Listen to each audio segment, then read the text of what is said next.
دغه مرستو د سپارلو په مراسمو کې د بلخ مرستیال والي د هرات زلزله ځپلو سره د قزاقستان هیواد له بشري مرستو څخه مننه وکړه او دغه مرستې د افغانستان خلکو سره د انساني او بشردوستۍ نښه یاده کړه. افغانستان هم پیش روی هست، انواع مختلف مشکلات در مردم مبتلا هست، خصوصا بالخصوص همین روزهای شب روز که است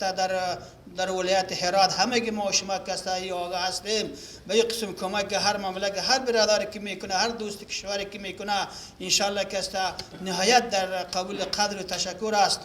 له بلې خوا د قزاقستان هیواد استازي وویل د هرات زیانمن شوو کورنۍ سره د خواخوږۍ او همدردۍ په موخه مرسته وکړه چې دا ځل یې 1500 ټنه خوراکي او غیر خوراکي توکي د زلزلې قربانیانو ته د رسولو په موخه په حیرتان بندر کې د بلخ سیمه‌ییزو مسئولینو ته وسپارلې.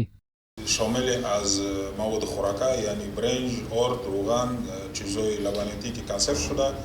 و لباس، چپرکات هم است، کمپل و چیزا که حالا خود سبا دیگه سبا زمستان شروع میشه که ما همو آسیب مردم هرات کمی آسان شده. همدارنګه د بلخ ولایت د طبیعي پیښو پر وړاندې د مبارزې رئیس هم د قزاقستان هیواد څخه د مننې ترڅنګ ویل چې د هرات ځپل شوي ولسونه اوس په سختو شرایطو کې ژوند کوي او دغه مرستې به وکولی شي چې د دوی ځینې اقتصادي او ټولنیزې ستونزې راکمې کړي. د قزاقستان دوست هیواد څخه ډیره مننه کوو، ډیر ځینې منندوی یو چې زموږ سره په هر وخت کې په هر حادثه کې زموږ سره خپل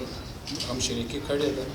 په پام کې ده چې دغه 14 قلمه خوراکي او غیر خوراکي توکي به د بلخ مرستندویه کمیټو له لوري د هرات زندهجان ولسوالۍ د زلزلې قربانیانو ته ولېږدول شي. دا دویم ځل دی چې قزاقستان د هرات زلزله ځپلو ته